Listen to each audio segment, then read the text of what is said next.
Well, hello everyone. Thanks so much for being here. It's so good to be here with you. As Brennan mentioned, my name is Rhett. I may look like a student, but I just realized that this spring is going to be my 10-year high school graduation anniversary. And as the class president of 8 people, that's on me to plan that. Went to a very small high school. So I went here at UTD. I got my degree in marketing in 2017. And then since then, save for 1 year that I was in Denton, I have been a college pastor here at UTD as well. I got married in 2021, last summer, to my wonderful wife, Kaylee. You don't have to stand up. You can. You just don't feel pressure. There we are. And I love it's an enormous blessing to get to know your kids or cousins or whoever the student is that's in your life. As Brandon mentioned, we're in a series on Philippians, and so in the next 10 to 12 minutes, what I'm going to hope to do is teach a little bit about the history and the demographics of the city of Philippi. Because if you didn't know, Philippians, we call it that because it's the letter of Paul to the Philippians. The Philippians are the people who live in Philippi. So if we can go ahead and throw up that first slide. I want you to imagine that kind of any given region, any given city has layers of history that kind of influence those people the way that you would have, layers of soil. And so, you can imagine it like that. And if you go to the next slide, we've got this one we won't spend much time on. But before there was even a city of Philippi, this was essentially, it's a land that's beautiful, right? I mean, look at that. I don't think that house was there at the time. But it's a land with lots of mountains, rivers, forests, and it's located kind of to the north of ancient Greece, and you'll see that in the map later. And in an area that came to be called Macedonia, and Macedonia is Greek for highlands. And this specific area where, that's the region, the specific area where Philippi would eventually be planted, was known as Krenides in Greek, and it means springs. So you've got these natural, beautiful mountains, beautiful springs, and so you can imagine there's a lot of farming, a lot of agriculture, and that would have been what their society was built around. But if you've ever studied history, people like to fight and have land. And so, the next kind of section was essentially when they would be defined by just Hellenization and the Greek Empire. And so, in the 4th century, we got a map for this. This is the highest resolution map I could find of this, and it's horrible to look at. So, in the 4th century, there started to be these different kingdoms that were kind of fighting for control of the area. And there are these people called the Thracians, who were from that tiny little island right there, and they were trying to secure their mainland interests. So this area right here, they're trying to take control of that. And they started fighting with the Thracians. Don't worry, it won't be super important to know that. But it came under Greek control. That's what you need to know. And the main way that happened, if you go to the next slide, is that the Thracians, as you can see, they're from this tiny island. They needed some help, right? And so they ally with this man right here, who we can assume originally had a nose. And his name was Philip II of Macedon, right? Because he was from Macedon. And there's this really important battle because Philippi is right there between the Thracian kingdom and the Macedonian kingdom. And at the site of Philippi, there's this huge battle, and the Macedonians win. And Philip says, I've got a perfect name. And he names the city after himself. Which is a pretty arrogant thing to do. You might know Philip as the father of Alexander the Great, right? And so this was kind of part of ushering in just this huge age of Hellenization. And so over the next couple hundred years, they would kind of be part of this Macedonian Hellenized empire, right? And we don't know much about that time, and it's not terribly important for us to know about that. But as near as we can tell, they kind of flourished within that time, but they weren't, down here where more of the important kind of political stuff was happening. So there you go. The next period of time was just this very stressful couple hundred years of Roman wars. That's stressful is an understatement for wars. I've taken it upon myself to censor this statue. It's family night.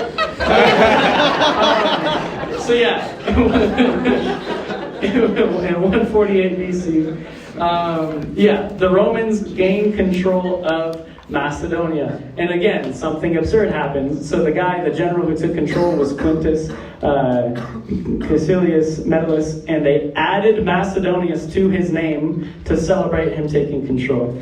And over the next, couple hundred years, there would just be these different wars as, first of all, Rome tried to push into that area and expand their empire, and then later the Romans would fight amongst themselves, and things would just kind of settle in. And so what you have is a different Roman Empire kind of reasserting control in this area. And every time that happens, they kind of tell the people who fought under them, hey, this is a beautiful area. Philippi is a beautiful area. The veterans of my army, you can retire there and go live in this beautiful area. And so there's just generations of veterans who fought under different Roman warriors. But finally, things kind of settle down when Claudius kind of conquers it once and for all and ushers in what we call the Pax Romana, right? So this time of relative peace and safety.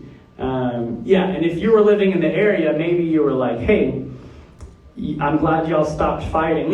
But now, if you were a local who had kind of lived there for generations, suddenly you were living in a place that was very different from what you used to know.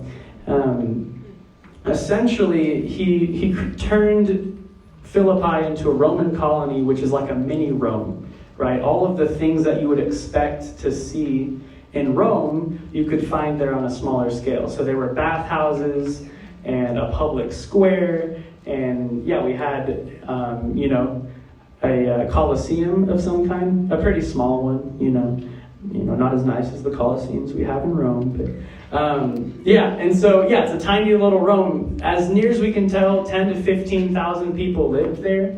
So for perspective, that's like on the upper end, just around half of how many students are at UTD right now. So this is a pretty small area to us, but to them, there was a lot of privileges that came with being in this little Rome. That is the Via Ignatia. It depends on how actually Latin you want to pronounce it, but I went down the middle there. And so it's a Roman road. And so essentially Philippi became this juncture that connected kind of central Roman Empire to the Eastern world. And a lot of trade routes would pass through there. And it became very central to that. And that kind of brought a lot of opportunities to them. But it also ushered in this new reality that you can kind of picture like a staircase. So there are these layers of society.